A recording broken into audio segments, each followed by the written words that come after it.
Hello class 6 students.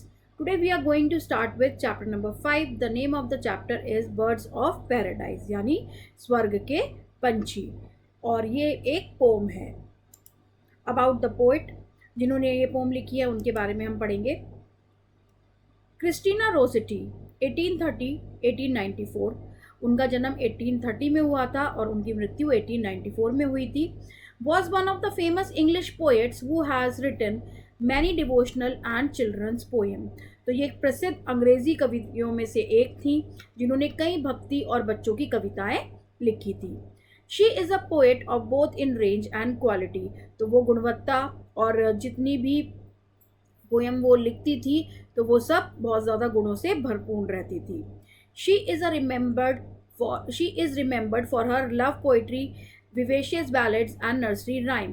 तो वो किस लिए जानी जाती हैं?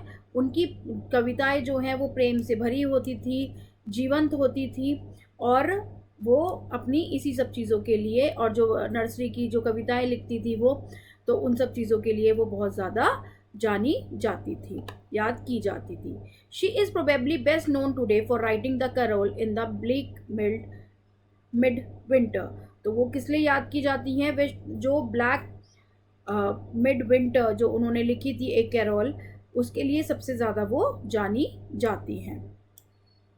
आगे पढ़ेंगे about the poem. The bird of paradise is one enchanting creature whom we have to protect the future generation. तो जो भी स्वर्ग के जो पंछी होते हैं तो उनको क्या करना है हमें? वो एक बहुत ज़्यादा मनमोहक प्राणी हैं जिन्हें हम, जो भावी पीढ़ी हमारी आएंगी, जो हमारी फ्यूचर जनरेशन्स आएंगी, उनके लिए हमें उन्हें सुरक्षित रखना है, संरक्षित रखना है. तो इस पोम में हम इन सब चीज़ों के बारे में पढ़ेंगे. Read and enjoy. Golden winged, silver winged, winged with flashing flame. Golden winged मतलब कि सुनहरे पंखों वाले, चांदी के पंखों वाले. विंग्ड विथ फ्लैशिंग फ्लेम, चमकती लौ के पंखों वाले. Such a flight of birds I saw, birds without a name. तो मैंने ऐसे पक्षियों की उड़ान देखी है, और वो पक्षी कैसे हैं? किसी भी नाम वाले वो पक्षी नहीं हैं, उनका कोई नाम नहीं है. बिना नाम वाले पक्षियों की मैंने ऐसी चमकदार क्या देखी है? उड़ान देखी है.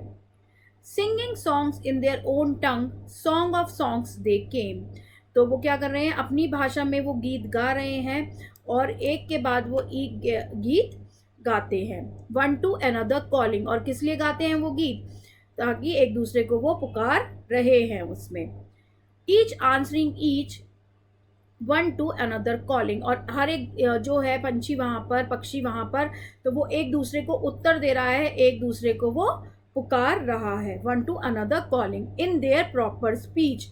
अपनी उचित भाषा में वो एक दूसरे को जवाब दे रहे हैं, एक दूसरे को बुला रहे हैं, एक दूसरे को क्या कर रहे हैं? अपनी भाषा में पुकार रहे हैं.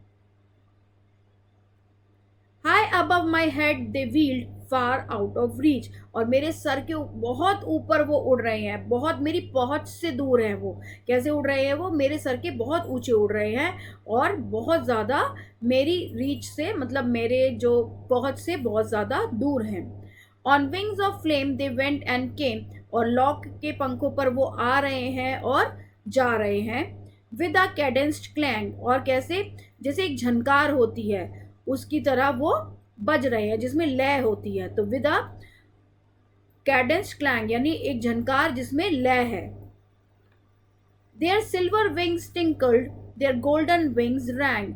और उनके जो चांदी के पंख हैं वो कैसे हैं? वो झंझना रहे हैं. और उनके जो सुंदर पंख हैं, जो सुनहरे पंख हैं, वो कैसे हैं? वो बज रहे हैं. Wrong. The wind it whistled through their wings, where in heaven they sang. तो हवा जो है उनके पंखों के माध्यम से क्या कर रही है? सीटी बजा रही है और वो स्वर्ग में गा रहे हैं, स्वर्ग में गाते हैं. They flashed and they darted a while before mine eyes. तो वो क्या कर रहे हैं? वो चमक रहे हैं और उड़ रहे हैं और मेरी आंखों के सामने वो दिख रहे हैं. Mounting mounting mounting still. और वो कैसा लग रहा है हमें? जैसे वो आसमान में और चढ़ते जा रहे हैं, चढ़ते जा रहे हैं, फिर भी चढ़ते जा रहे हैं. In haste to scale the sky. ऐसा लग रहा है जैसे वो आसमान को नापने की बहुत ज़्यादा जल्दी में है, बहुत ज़्यादा जल्दी में है। Birds without a nest on earth, birds of paradise. धरती पर बिना घोंसले के ये पक्षी हैं, और ये क्या हैं, ये स्वर्ग के पक्षी हैं। ये पोम लिखी है क्रिस्टिना रोसेटी ने। तो इस पोम में हमने यही बताया है कि हमें कैसे अपनी ये जो सुनहरे पक्षी हैं, जो स्वर्ग के पक्षी हैं, इनको हमें अपनी धरोहर को बचाना है, ताकि आगे की जनरेशन भी इन सब चीज़ों को देख सके। अब आते हैं न्यू वर्ड्स की ओर। विंग्स ऑफ फ्लेम मतलब bright wings of many colours, कई रंगों के चमकीले पंख। A cadenced cling, a regular pattern of metallic sound, किसी भी जो धातु होती है कि वो नियमित पैटर्न के साथ जिसमें आवाज़ आए, उसकी ध्वनि जो होती है वो एक नियमित पैटर्न को फॉलो करती है, तो that is known as a cadenced cling. Heaven, a place और a situation in which you were happy, एक स्थान या स्थिति जिसमें आप बहुत ज़्यादा खुश होते हो। स्वर्ग। डार्टेड, टू मूव और run suddenly and quickly in a certain direction, तो जैसे आप कहते हैं तीर से चलना, तो एक निश्चित दिशा में अचानक और तेजी से चलना। तो आगे पढ़ेंगे हम exercise question time. A part, tick the correct option.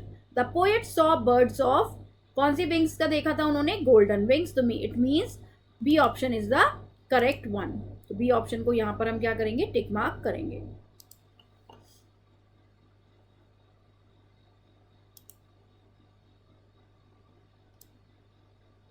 Second one, the birds were calling in their proper speech, वो अपनी ही भाषा में एक दूसरे को बुला रहे थी, गा रही थी। Third one, the bird silver wings कैसे हो रहे थे, वो टिंकल हो रहे थे, तो B option is the correct one. Now fourth one, the birds are singing in, कहाँ पर गा रही थी, वो हेवन में गा रही थी।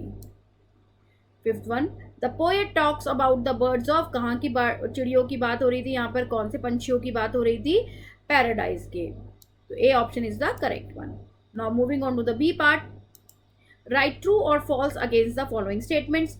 The birds the poet saw had different names, no it's a false statement, उनका कोई भी नाम नहीं था। Bird has, these birds don't have any name. The birds do not call one another, this is also a false statement. The birds golden wings ring, this is true statement. The birds have nest on the earth, this is a false statement. The birds are mounting to scale the sky, this is a true statement. Now moving on to the C part, answer the following questions. Describe the birds the poet is talking about, कौन सी birds के बारे में बात कर रहा है poet, वो बात कर रही हैं जो birds free हैं, beautiful हैं, joyful हैं, और जो जिनके कैसे हैं, सुनहरे पंख हैं। Second one, what does the line singing songs in their own tongue means, कि वो अपनी लैंग्वेज में ही आपस में एक दूसरे को बुला रही हैं और पुकार रही हैं और बात कर रही हैं, naturally in their own language. Third one, which line from the poem refers to the tongue of the birds singing songs in their own tongue. Now fourth one, why do you think the poet says the birds were without a nest on the earth, क्योंकि वो पृथ्वी से जुड़ी हुई नहीं थी, they were free, they were flying high in the sky, so without being tied down to the earth were free and flying high in the sky. That's all about the poem. Hope you all understand it well. Please like, share and subscribe. Thank you so much for watching.